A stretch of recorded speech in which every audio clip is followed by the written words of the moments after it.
Olá, pessoal, sejam muito bem-vindos a essa nossa live, agora no meio do dia mesmo, né? Que a gente vai responder aqui algumas dúvidas que a gente tem recebido aí pelas redes sociais de modo geral. Hoje eu vou tratar de um assunto que especificamente eu recebi essa dúvida lá no Instagram, na caixa de perguntas, né? Estou fazendo essa primeira live aqui de experimento no LinkedIn, é a primeira vez. É bom que a gente aprenda exatamente como que funciona. Mas qual que é a ideia, né, desse nosso encontro de hoje? Deixa eu só fazer essa janelinha aqui funcionar. Agora sim. A ideia é a gente tratar de riscos na gestão ágil, né? E isso tudo começou num determinado momento, quando eu abri essa caixinha de perguntas aí, né, lá dentro do meu Instagram, e recebi a seguinte dúvida: pode falar sobre a gestão de riscos na agilidade? E provavelmente essa dúvida apareceu, eu imagino, né, que essa pessoa talvez já tivesse um background maior aí na parte de gestão de projetos tradicional, e queria saber se havia, eu estou só abrindo aqui no LinkedIn em paralelo, tá, gente, para acompanhar aqui também. Ela queria saber se havia algo paralelo, né, dentro da gestão ágil, se havia algum processo para lidar com isso, da mesma forma como existe, né, digamos assim, na gestão chamada tradicional, na gestão do PMBOK. E vamos só lembrar um pouquinho dessa gestão de riscos chamada tradicional, a gestão de riscos do PMBOK, né? Basicamente há vários processos para lidar com isso, né? A gente tem, na realidade está até faltando essa figurinha está desatualizada, mas aqui a gente tem 6 processos, no PMBOK 6 a gente tem um total de 7 processos. A gente tem lá o planejar o gerenciamento dos riscos, em que a gente define como que a gente vai tratar esses riscos, depois identifica os riscos, executa aí as análises qualitativa e quantitativa, define um plano de respostas, aí está faltando um processo aqui que é de implementar essas respostas a riscos, e depois, ao longo do projeto como um todo, há esse monitoramento e controle, né, dos riscos aí de modo geral. E a gente não tem algo tão explícito, né, similar dentro dos métodos dos frameworks de agilidade, mesmo dentro do manifesto ágil, quer dizer, não há, digamos, uma ligação tão forte, tão explícita assim, em relação a isso, mas isso não significa que eles não sejam tratados. Na verdade, se a gente for pensar bem, eles são até muito tratados, né, dentro desses frameworks, eles são mitigados o tempo inteiro. O que eu quero aqui é mostrar para vocês como é que isso é feito, né? Então, assim, essa é uma apresentação bem rapidinha, né? Uma live bem rapidinha. Se alguém tiver alguma dúvida, pode ficar à vontade para colocar aí também. Mas a gente tem, primeiro, dentro da agilidade, alguns princípios que nos ajudam a lidar com esses riscos, apesar de não haver processos específicos, né? E depois eu vou dar uma navegada aí dentro dos eventos do Scrum, né? Eu escolhi um framework específico para a gente ver como que isso funciona. Então, por exemplo, a gente tem, né, dentro da gestão ágil, um dos pilares do Scrum, por exemplo, a transparência, né? Que a gente não tem agenda oculta, a gente tenta deixar o mais claro, o mais explícito possível qual que é o trabalho que tem que ser feito, quais são os problemas que estão ocorrendo, né? E isso evita que a gente tenha ali alguns riscos que normalmente ficam escondidos. A gente sabe que dentro de uma gestão mais tradicional de comando e controle, às vezes você tem um conflito de interesse, determinados grupos se beneficiam de determinadas decisões e outros grupos de outras, nem sempre a gente tem essa visão comum e nem sempre a gente tem um jogo tão às claras assim, né? Dentro da gestão ágil, a transparência é algo assim que é fundamental, inclusive é um pilar dentro do Scrum. A gente tem também o planejamento colaborativo, o fato, né, de a cada sprint as pessoas trabalharem juntas ali numa reunião de trabalho, né, não é um junto fake, não é aquele junto em que o gerente de projeto simplesmente vai lá e de repente faz uma perguntinha rápida acerca de uma estimativa para um membro da equipe. Na verdade, as pessoas trabalham no sentido de identificar quais itens vão ser inseridos dentro daquela sprint, eles muitas vezes já podem começar a trabalhar em algum item dentro daquela reunião, justamente para visualizar se há algum risco específico com algum item que pode ser tecnologicamente mais desafiador, por exemplo. Então, esse planejamento colaborativo, não só no momento da sprint planning, por exemplo, mas a gente sabe que as daily Scrum, a gente vai falar mais a respeito disso já já, elas são também uma forma de replanejamento constante, né, ao longo de toda aquela sprint. A daily, ela existe, não é para você ter um status do projeto, não é essa a ideia. É justamente, dado que lá no planejamento da sprint você definiu uma meta, a daily serve para que dia após dia todos ali, né, se reorganizem, se replanejem para que o atendimento daquela meta ele tenha cada vez mais uma probabilidade mais alta, né? É justamente o que nós temos que fazer para continuar com chances, né, com boas chances aí de atender aquela meta com a qual a gente se comprometeu.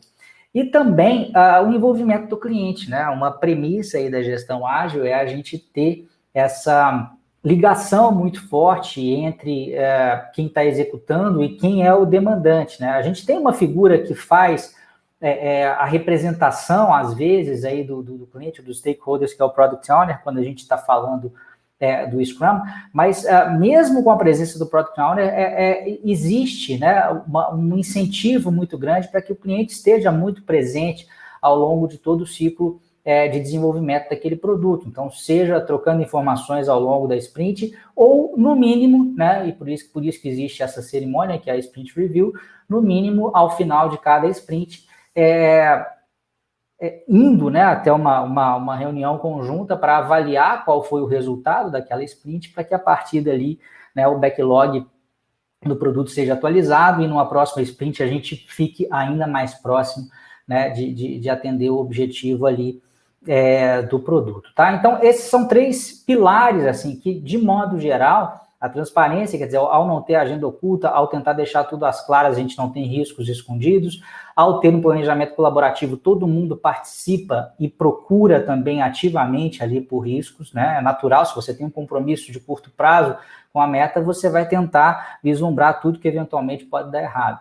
E o fato de se ter o envolvimento do cliente muito próximo, isso ajuda a evitar muito aí o risco de se construir algo que não vai servir, né? Um risco de negócio, de construir o produto errado, né? Então, isso é bem importante. E quando a gente fala em software, claro que a gestão ágil está cada vez mais desgarrada, né, do setor de software, no sentido de que pode ser usada em qualquer ambiente, mas quando a gente fala de software especificamente, o maior risco que há em projetos de desenvolvimento de produto é você desenvolver ou construir o produto errado. E ter esse envolvimento do cliente aqui também é uma maneira de mitigar esses riscos. Agora, eu queria ser um pouco mais objetivo, né? Eu falei aqui de grandes princípios, né? Mas eu queria mostrar para vocês, dentro de cada um desses artefatos ou desses eventos aí do Scrum, como é que os riscos eles podem ser diminuídos ou mitigados, ainda que não haja, né, nenhum processo explícito para isso, né? Porque, por exemplo, né, mais uma vez, dentro do PMBOK a gente tem a segmentação por área, a gente tem processos para lidar com riscos, processos para lidar com escopo, processos para lidar com cronograma.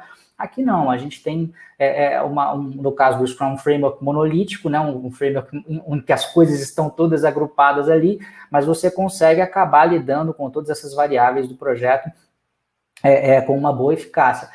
Isso é bom deixar claro também, gente, que não há nenhuma proibição, né, no sentido de você não poder usar esses processos. Você eventualmente está usando aí a gestão ágil, mas nada te impede, né, de até fora dessas cerimônias você ter, né, às vezes aí uma prática com a sua equipe de identificar inicialmente, né, riscos de uma maneira um pouco mais ostensiva.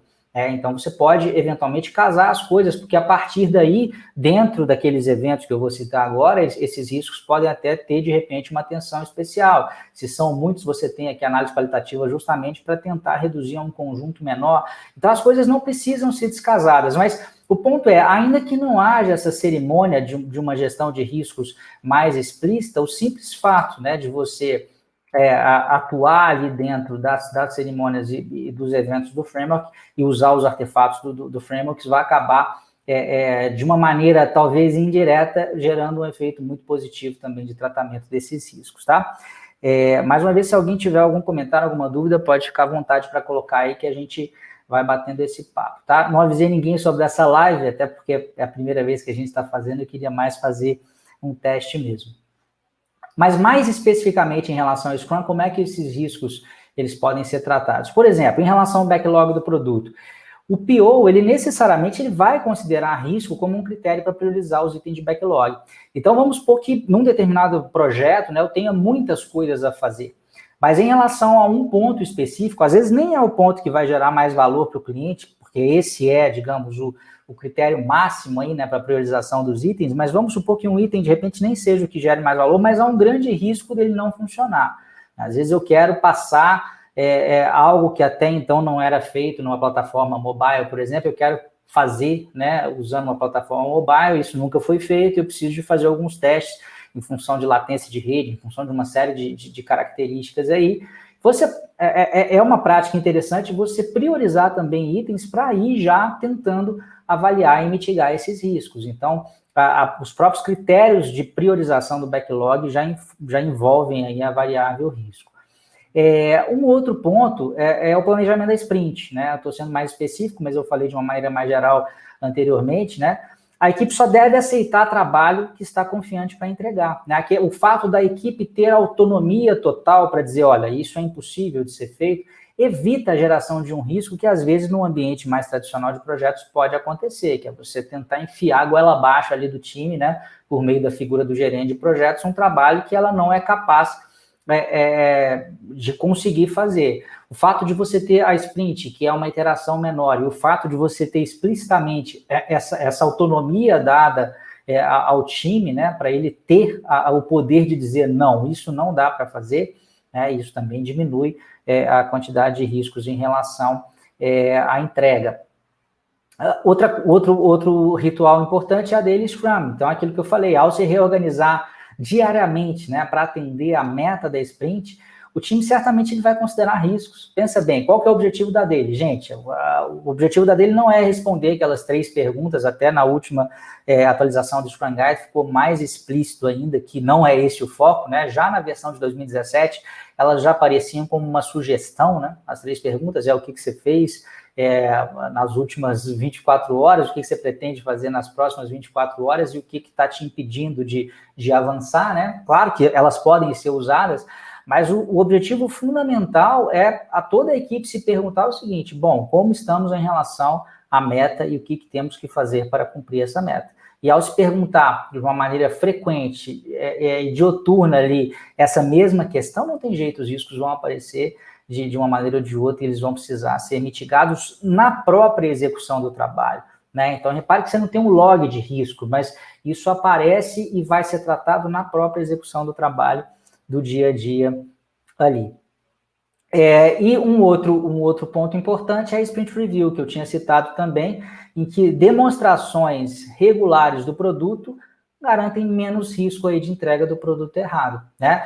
Primeiro, digamos, já se tenta, né, fazer com que seja natural essa relação de proximidade entre a equipe que está executando o trabalho de construção ali do produto, de entrega do projeto, e aquele que é o demandante, né? Seja pela não necessidade da existência de uma especificação de requisitos detalhada, então aquilo tem que acontecer, ou deveria acontecer muito também a partir dessa comunicação verbal direta. Então, isso já ocorre, né, de uma maneira natural, mas a Sprint Review é uma espécie de cerimônia em que você garante que, mesmo que eventualmente, né, o time falhe nessa comunicação aí ao longo da sprint, existe um momento, e esse momento não é muito longe, né, não é só daqui a 3, 4 meses, é no máximo daqui a um mês, dado que uma sprint pode ter no máximo um mês, em que vai haver uma demonstração regular daquele produto. E o cliente vai ter uma noção de dizer, não, estamos no caminho certo, estamos no caminho errado. E essa reunião, gente, ela nem tem essa função de aceite, não.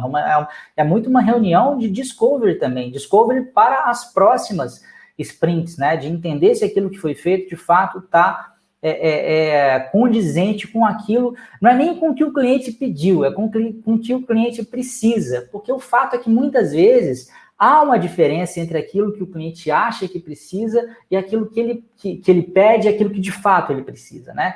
Então, a Sprint Review serve muito para que haja apresentação de produto pronto, para que ele tenha uma visão concreta, né, do que foi entregue até aquele momento, e aquela entrega deve ser feita o quanto antes, para que se diminua, né, o que talvez seja o maior risco, né, de projetos, aí, pelo menos no que diz respeito ao desenvolvimento de produtos de software, que é entregar o produto errado, entregar o produto cheio de funcionalidade que não vai ser usado, entregar um produto que está defasado, ele não atende mais a necessidade de negócio, né? Então esse contato constante aí certamente favorece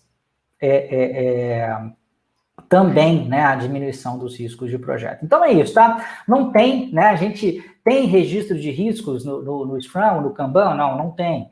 Pelo menos não explicitamente. Tem processo de análise qualitativa, de análise quantitativa? Não tem. Tem processo de você identificar explicitamente respostas a riscos? Não tem. Existe um processo que diz que você tem que monitorar cotidianamente os riscos? Não tem.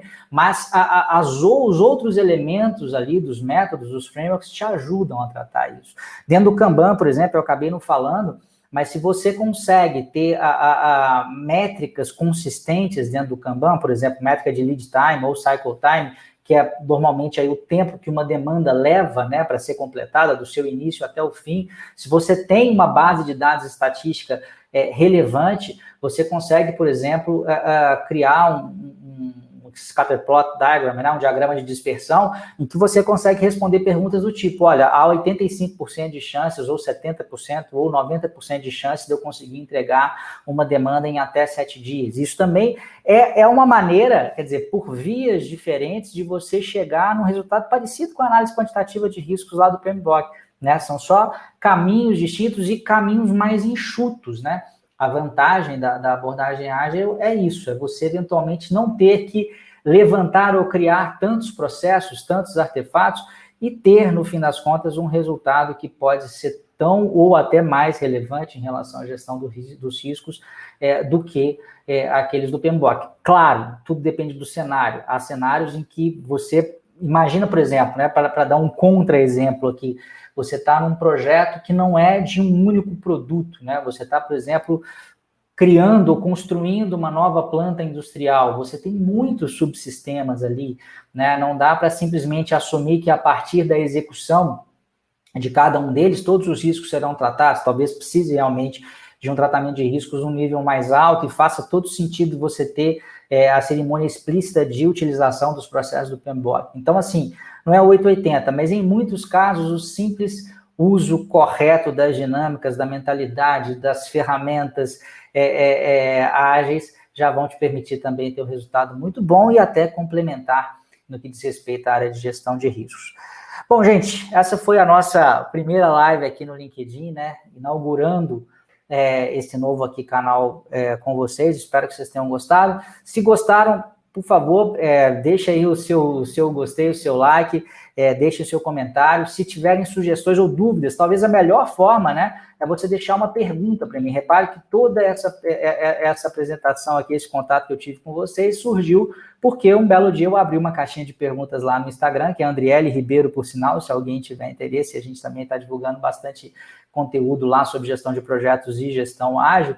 Um belo dia eu abri uma caixinha de perguntas e a pessoa colocou essa pergunta e eu falei, pô, legal, cara, acho que algumas dessas aqui eu respondo em texto, né, respondo de uma maneira mais resumida, e essa aqui, quer dizer, não está mais porque fica só 24 horas, mas aqui a gente tem a oportunidade de explorar, né, de uma forma um pouco mais aprofundada esses conceitos, tá? Obrigado aí ao Marcelo Vargas, lá da Renault, um grande abraço, bom te ver acompanhando, e também o Atílio Rizzi, e da próxima vez, quem estiver aí com a gente, não fica tímido não, pode colocar questões e dúvidas. Eu sei que hoje não tinha praticamente ninguém, porque não foi avisado, mas a minha ideia é ou avisá-los quando acontecer uma próxima, ou então até mesmo definir uma cadência, né, um horário mais ou menos definido, né, para que a gente possa sempre se encontrar aqui, talvez até fora, está no meio da tarde agora, o pessoal está trabalhando, né, a gente vê um horário que possa ser melhor para todos.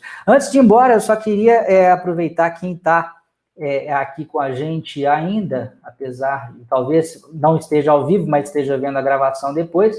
Hoje a gente tem uma live um pouco maior, tá? Essa aqui foi meio de improviso, mas em que eu vou falar sobre Scrum e Kanban, quando usar um, quando usar o outro, ou quando usar os dois, né? Mas principalmente o meu objetivo é mostrar que não há briga entre esses dois métodos, tá? o link é esse aqui. Eu acho que eu não consigo postar aqui da minha ferramenta, então assim que acabar a transmissão aqui, eu vou copiar o link e vou colocar no comentário dessa live também.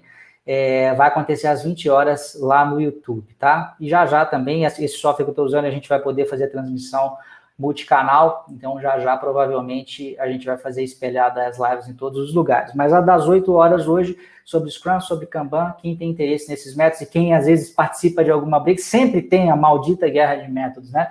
Os métodos que deveriam vir para nos ajudar e serem integrados, muitas vezes eles viram motivo de briga aí dentro das empresas, porque um quer usar um, o outro quer usar o outro, e eu quero mostrar para vocês que eles têm muita coisa em comum, né? A grande verdade é essa e podem ser usados de maneira complementar, tá? Mais uma vez, obrigado.